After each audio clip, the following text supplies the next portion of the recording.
that. Very first trap we come to. Absolutely. This is the spot where the trail went up there across the power pole. So that makes me happy. I'm glad we set this yesterday. That's awesome. We got us a double. I will not complain about that at all. That is awesome. You know, I'm really shocked. That first one we grabbed, I figured it'd be a lot more rubbed out, but it actually looks pretty good. I'm pretty shocked. So, but yeah, we got some moving water down here now, but that's pretty cool. That's 3 out of 4 traps now. So I think, you know, I brought some more stuff with me today. I got some stuff I need to take care of this afternoon, but if we get a chance here, we're going to be putting out a few more sets, including some bucket sets that I brought with me, throw under some of these bridges. But absolutely, I will not complain about that one bit. I see we got us another one here. This is that spot where it's just a really nice trail going up underneath all this stuff. You can tell how much they used it even last night compared to what it was before. I'd love to put a bunch of traps on this. The only issue is we are right on the line of public. I mean, basically where that coon is sitting, you go about another 6 inches and it's private ground. So really on the limit of what I can do here, but you know, definitely cool though. Definitely worth setting on. I put 2 traps in here pretty close. I kind of assume he got into both. Yeah, actually he did. You can look, he's got both of them on his feet. So, and that just goes to show you, for all the people that say, oh, trapping's so cruel and inhumane. So this is a pull only trap. You know, he got caught in one, and apparently he was still hungry and greedy enough to eat food to get in the second one. Now tell me, if you're in so much distress and pain, who's thinking about eating? I mean, I'm fat, so I probably still would, but you know, for the most part, you know, there's no pain to this. There's no, you know, oh, it's so cruel and inhumane and you know, just mean. He's not bleeding. He's not even hurt. He's just caught in both, and it's just holding him there until I get here. So literally, if he's able to, wanting to eat food, he's in no pain. I mean, he's not in any distress. So matter of fact, I think he's just sleeping down there right now. So we're gonna get down there, get him taken care of, and get these reset. I wish I could move them farther apart, get a chance of catching 2, but it's just not really feasible. Like I said, there's just no room on the public right away here. So anyway, this makes 5 now. I think 5 out of 7. We got, I think, 3 traps to check, 2 more locations. So anyway, get down the road. I am absolutely shocked that this spot didn't catch anything last night.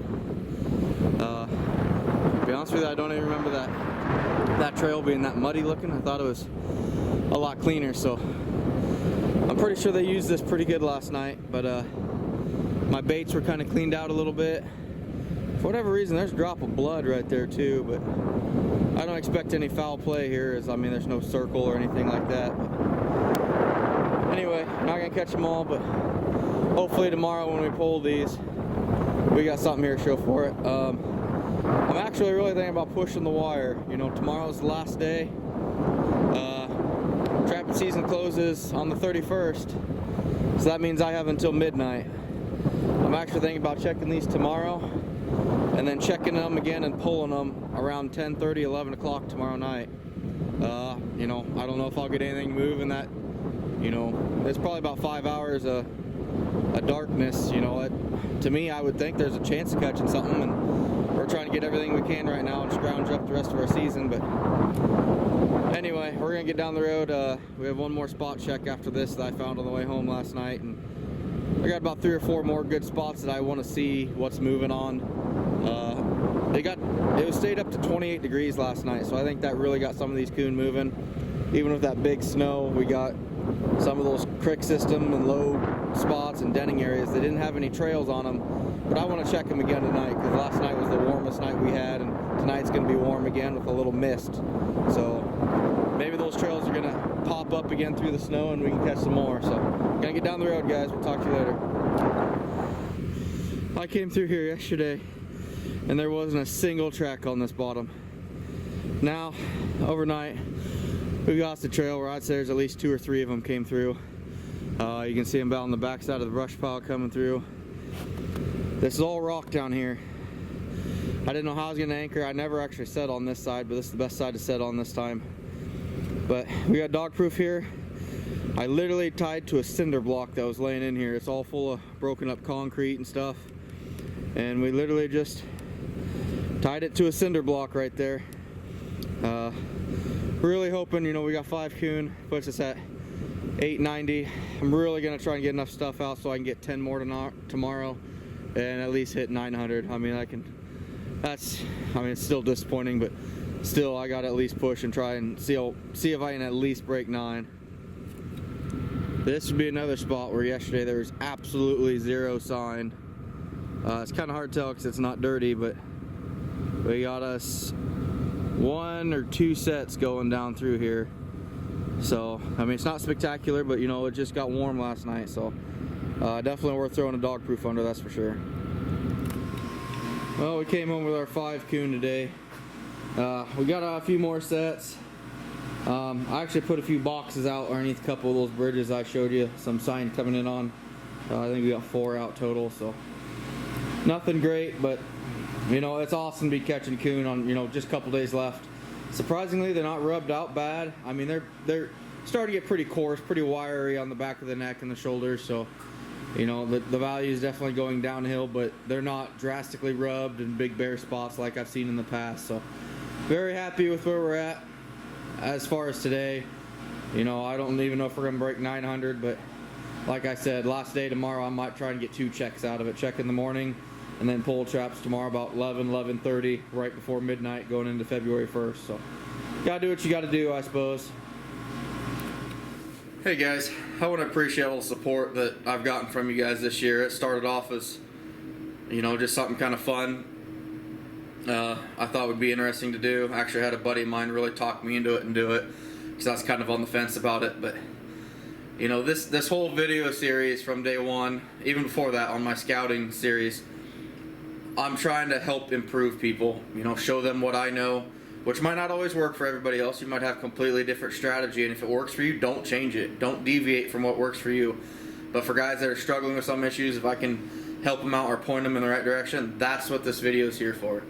I've had several guys tell me my raccoon fur handling video really helped them out, really improved their fur handling skills. I'm really happy to hear that, and honestly, I think I'm really leaning towards making another one, because there is, I'm not going to say a lot, but I feel like I left out probably 20% of the stuff that I wanted to cover on that skinning and fleshing of that raccoon. A lot of things afterwards, I was like, oh shoot, I should have included this or included that. And I think I'm going to make one just sitting here skinning and do another one here before long. Probably even try to get a muskrat or a coyote one in there at some point. But, you know, thanks for all the positive feedback. I love seeing that. I love being able to help people. You know, like I said, it's the whole purpose of this. And at the same time, I can't count the number of people that had messaged me on my Iowa Trapper Facebook account saying how it's just a huge waste of time. I should be doing something better with my time. The list goes on and on of how people are so against this. And if that's you, I respect your opinion. Just don't watch, don't follow. You know, I'm not going to sit there and tell someone that loves bow hunting, why do you spend $3,000 on equipment and stands? You don't make any money. If it's your passion, whatever it is, you follow it. Push yourself. You know, it's kind of the whole thing of this whole series I've made. You know, figure out what you love to do and do it. Life's too short to go living with too many regrets. You know, I've learned that already, and I'm only 33. So, but to all the people that don't like what I'm doing or think it's a waste of time in the fur market, as low as it is, you know, I've done my homework. I'm gonna make some money. It's not gonna be great, but I'm gonna make money, and I know that because I did my homework beforehand. You know, and I encourage everybody to do that. But if it's not something you like, or you think it's just a waste of time and this is the most pointless series, like that one guy said, I think it word for word was, this is the stupidest thing I've seen all year. Why waste your time? Why waste my time? Because I love to trap, and I'm a trapper, and I'm going to do it till the day I die. That may be when I'm 75 years old, catching 4 coon and a mink, and that would be a great year for me. I don't care. I'm going to do it. I love to do it. So sorry to kind of vent there, but you know, it's disappointing as you know, a lot of people watch this videos, they're trappers as well, and we should all encourage each other. You know, we've got way bigger issues than battling each other right now with all the bills and our new federal administration. It's going to be a pretty rocky road the next 4 years for us. So we have to stick together, you know, help each other out. I just don't see any reason for all the negativity, I guess. But like I said, so many of you guys are giving me such positive feedback, and thank you. That drives me more than the drive I had just for myself. You know, when I get on there and seeing all these people comment how awesome it is and how it encouraged them and their kids to go out trapping. I had one guy here a few months ago. He said, he messaged me on Facebook. He's like 70 years old. He hadn't set a trap in like 30 years. And he said because of my videos, he went out and set some. That's awesome. That just made my day. You know, go out and trap. Have fun. Whatever your passion is, follow it. You know, I'm trying to show you guys kind of more than just trapping here. Follow your dream. Follow your heart. I mean, you know, I've got a full-time job and kids, and I try to show you that too. I have to call it quits early some days for trapping to help out with the kids. You know, they're just my wife's kids. I got to be a dad too. You know, work's cut into this pretty good. There's a few days there right after the first of the year that was swamped at work, and I just couldn't get away trapping. I did what I could, but you know, I'm just a blue-collar guy that just loves to trap. He has a passion, and I'm gonna do it. So anyway, guys, we got our 5 coon today, so I'm hoping for 10 more tomorrow. We're gonna see if it's gonna happen to hit 900. So I was pretty discouraged about not hitting 1,000, but at the same time, catching 5 coon a day just it lit a fire under my ass. I'm ready to go again. I wish it was mid-November. I'm amped up. So anyway, you know, it's late season. It's tough trapping now. You catch 1 coon now, it's like catching 10 in November. So every one of them is a reward, that's for sure. So until tomorrow, guys, thank you. Thanks again for all the support. It's been fun, and I look forward to doing this next year. I've had enough support here. I talked to my wife, and she definitely said, you need to do this next year. And before that, we're going to have a spring beaver line, which after tomorrow, once I get those traps pulled, it's time to switch gears, get ready for beaver, because as soon as that ice is off, we're going to be hammering them. So thanks again, guys.